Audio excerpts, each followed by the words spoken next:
Today is the first day I'm leaving my mom's house to go back to Chicago, which is pretty beautiful right here. See, look at, you can see the mountains. I guess the screen doesn't move, but it's cool. It's a slower town than Chicago. It's a small town. So here's my first video. And I guess I kind of make these videos to like show something. I make these videos kind of as a documentary for myself. It's kind of like a journal, but it kind of helps me kind of like do stuff, I guess, if I make videos, even if nobody watches them. It's kind of like my own kind of thing that I watch for myself. So here's my car. It's almost totally ready. I'm bringing a piano and a projector, which I bought before, which is cool. Hopefully I don't wreck on the way, and a bunch of bikes. But yeah, so this is my first video of not drinking for 1 year. So what is today? Today is September like 17th. And I'm gonna not drink alcohol for 1 year and see what happens. So let's see. So anyway, I drink beer like every day. Like I've been drinking probably 5 or 6 beers every day since I've been in Montana, and it's not like a huge problem. It makes me tired in the morning. I drink, sometimes I'll drink like 10 or 15 beers in a day with friends and be like sick the next day and tired. And it definitely gets in the way of everything. Alcohol just barely, it might only be 10% of things that it's in the way of. Like it might only be like, I might be 10% worse at everything the next day, or just not thinking as good. And when I was younger, it would seem to do the opposite. It would make me think quicker, I felt like, and when I was hungover and I'd feel good. But now it's more of depression. It's more of anxiety. It causes all these problems, and everybody knows that. I'm like in my 30s, like middle or whatever 30s. But I'm just like, when I moved to Chicago the first time, I quit for 6 months, and I've always had a problem drinking. I always have a really bad problem drinking. Like once I drink a beer, I'm gonna either drink till I'm drunk or beer is gone. Or, in the last probably 4 years, I've been able to like drink a lot less beer because it makes me too sick. When people say like you gotta quit this drug because it's gonna kill you or whatever, or people say like you gotta quit this. I think chemically, like, you're really addicted to it in a way. Like I can tell I'm really addicted to alcohol for about 2 weeks, where every night I can't sleep, I can't think clearly, until I drink a beer, and then I feel better, and then I can go to sleep.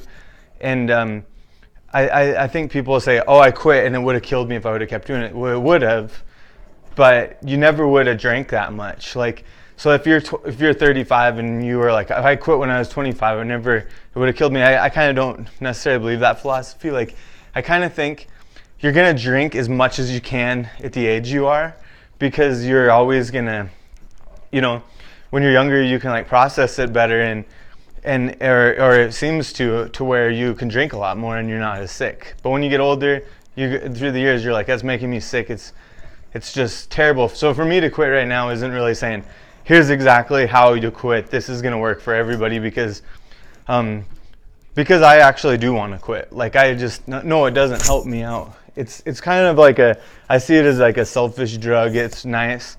It's like makes you calmer at a time. It can help meet people. I mean, it has great benefits if you can drink 2 or 3 or whatever, isn't going to make you wreck your body. But other than that, it's like, it's really easy to go as far as you can and just drink as much as you can. So I'm saying, like, when people are younger, I think they it's a lot easier for me to just quit drinking now than when I was younger and people were drinking a lot around me. And now I'm going to be by myself. Plus, it makes me so sick now that I have cut down over the years, and it's not because I'm better at it and I'm better at saying no and quitting. I'm just because I'm just like, I'm sick from this. I'm really sick for like days, for like a week. So it's it's a lot easier for me. But this is gonna be, if I can, I'm gonna try to make videos of progress every week or two for like the next year and explain what it's like to quit drinking.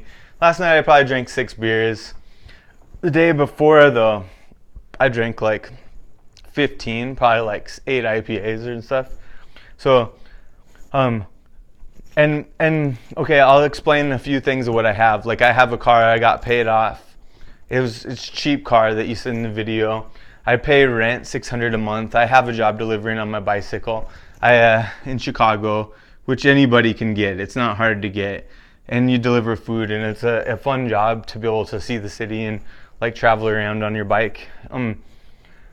But it was my goal to do that, so I wouldn't necessarily say like I'm failing at life in a way where I'm not doing what I didn't want to do, because I wanted to be my own boss and move there. But I want to change that.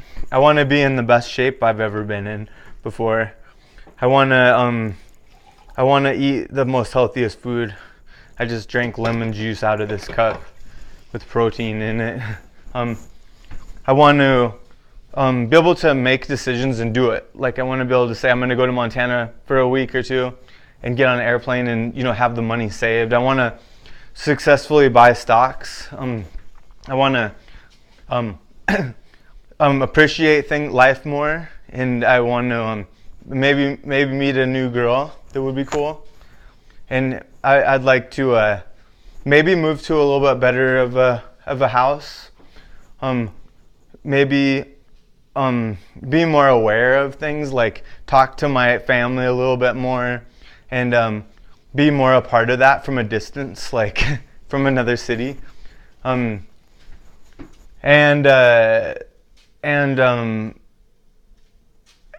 think that drinking it is a physical sort of addiction for me. It's like I am addicted to the alcohol. I can tell that I'm addicted. Like once I drink a beer, it's hard to quit, and all of a sudden, usually I'm not like chasing after a good feeling after so many beers. I'm just wanting to like drink more. It's almost like it's a really addictive to me. And then the next day and the next day. So, and then like it helps you forget life for a moment. It seems to reset your mind in a way that I'm not really sure, but sometimes I wake up and everything's like I'm taking care of myself. Really, I think part of it is you think you're taking a break. So you drink until you're sick, and then all of a sudden you're taking care of yourself for 2 days. You're eating better. You're like laying in bed. You feel like you're taking a break in life. And I think that's a big part of it, is that there's healthier ways to take a break in life.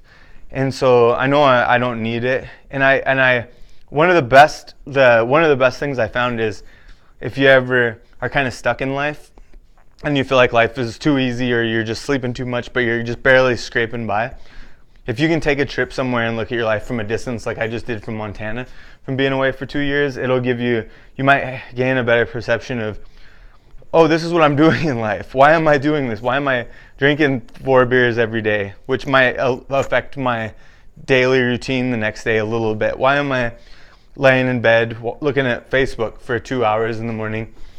How can I make my life better? And your life has to do with like a bar, I think.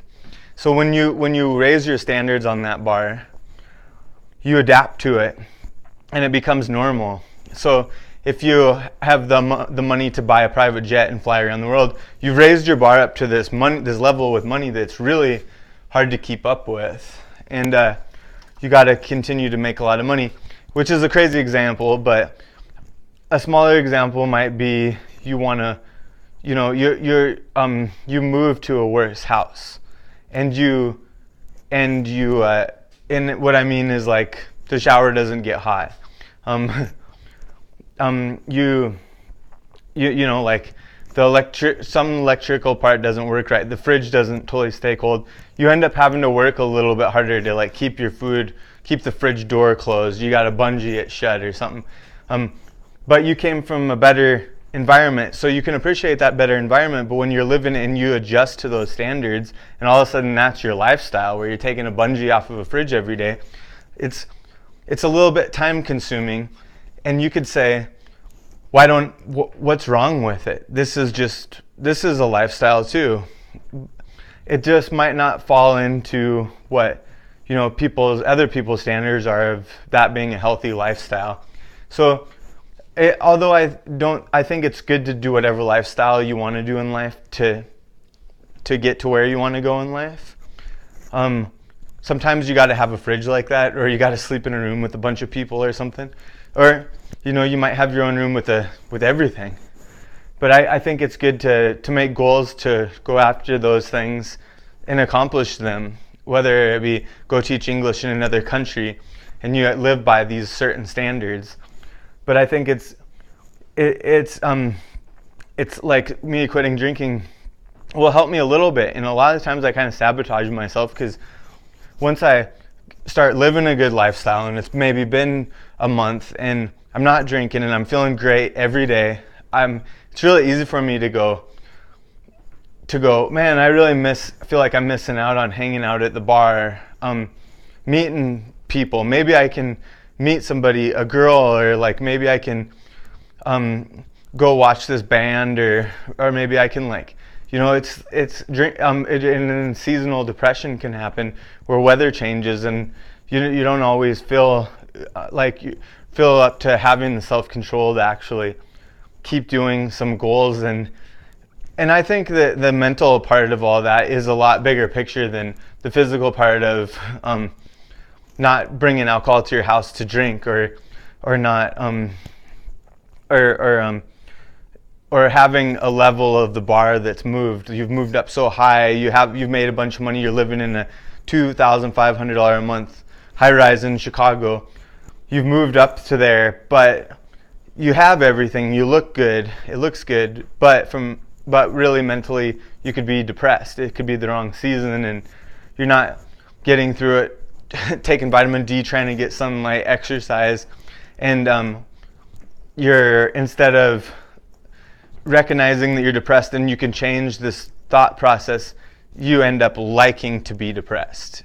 And I notice that's one thing that happens to me, is I like to be depressed because it makes me more sentimental. I actually am thinking about things a lot more. I'm like thinking about the past and putting it into a storyline, and I start waking. The problem is I'll start waking up late, sleeping in, spending too much on beer or something, and pretty soon it gets really distorted and messed up to where I'm like, I don't even know who I am really. And that happens like a lot to me. Not a lot, I'd say like 2, 3, maybe 4 times in the last 15 years where it's actually affected me longer than the time period. And alcohol, even though I don't really do drugs, but I think they're actually great. I think drugs are actually pretty good, because it seems like they all have a little bit of, they can help in a way. It's kind of like after you lift weights or run, drink, eat something that has sugar in it, raises your, it raises your insulin, so you can absorb, I guess you'd say, more nutrients into your body, your muscle and your fat. It can help you get stronger. So it's kind of like drugs are good in a sense that if you do it at the exact right times, like they might. And I know I've been listening to Smart Drug Smart podcast, and there's a lot of good podcasts out there that kind of explain like the benefits of mushrooms or MDMA, and even maybe sometimes like coffee, maybe nicotine at times, but I don't think that they're good to like rely on. And I think the benefits of alcohol could be great if I could just go drink a beer with somebody I met, and it would be nice to do that and talk to them, and it makes you kind of, is a painkiller. It kind of makes you relax. It kind of makes you think about the moment at the time. But it's just like once I do that, it just is. It's not that it's like I always have thought this idea if I kind of love a girl and I start drinking, my love transfers to alcohol. It's all of a sudden I love alcohol.